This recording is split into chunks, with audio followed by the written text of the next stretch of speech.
আসসালামু আলাইকুম। আজকে আমি কাঁচা আমের ভীষণ সুস্বাদু করে মাখা সন্দেশ বানিয়ে দেখাবো। খুবই সহজ বানানো আর খেতে কিন্তু অনেক মজার হয়। টক মিষ্টি এই সন্দেশ খেতে অসম্ভব মজার।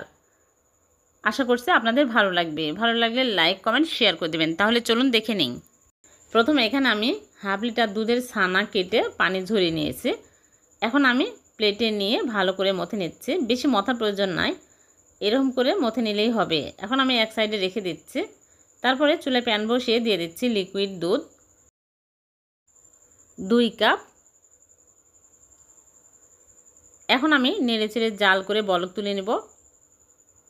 তারপর এর মধ্যে দিয়ে দিচ্ছি এলাচের গুঁড়া সামান্য পরিমাণে, আর চিনি দিয়ে দিচ্ছি। চিনি কিন্তু স্বাদ অনুযায়ী অ্যাড করে নেবেন, যে যেরকম মিষ্টি পছন্দ করেন। এখানে হাফ কাপের মতো চিনি দিয়ে দিচ্ছি। আম যদি টক হয় তাহলে একটু বেশি লাগবে। এখন আমি দিয়ে দিচ্ছি ঘি 1 চামচ।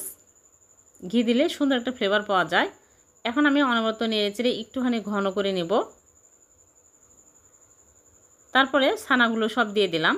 ছানা দিয়ে আমি অনবরত নাড়তে থাকব। তারপরে আমের পিউরি দিয়ে দিচ্ছি। আমের পিউরি দেওয়ার পরে দেখবেন যে একদম ছানা ছানা হয়ে আসছে।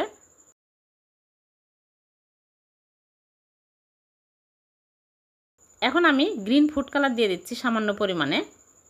এটা অপশনাল, আম যেহেতু সবুজ দিলে দেখতে ভালো লাগবে, এজন্য আমি দিয়ে দিলাম। সামান্য পরিমাণে দিয়ে আমি অনবরত নেড়েচেড়ে ঘন করে নেব।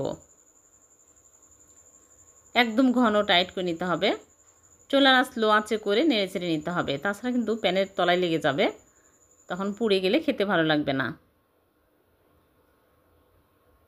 দেখুন শক্ত হয়ে আসছে। এরকম শক্ত হয়ে আসলেই চুলা থেকে নামিয়ে একটা মোল্ড নিয়েছি। মোল্ডে আমি ফয়েল পেপার বিছিয়ে তারপরে ঘি ব্রাশ করে নিয়েছি।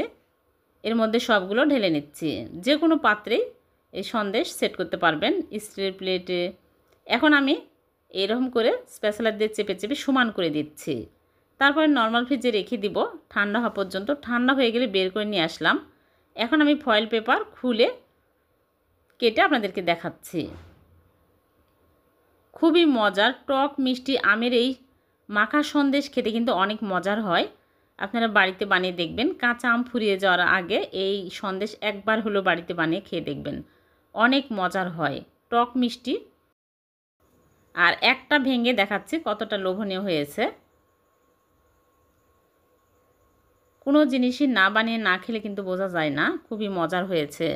ভিডিওটি যদি ভালো লেগে থাকে লাইক কমেন্ট শেয়ার করতে ভুলবেন না। আর এরকম সহজ নতুন নতুন রেসিপি পেতে চ্যানেলটিকে সাবস্ক্রাইব করে রাখবেন। আবারও দেখা হবে নতুন কোনো রেসিপিতে। সে পর্যন্ত ভালো থাকবেন। আল্লাহ হাফেজ।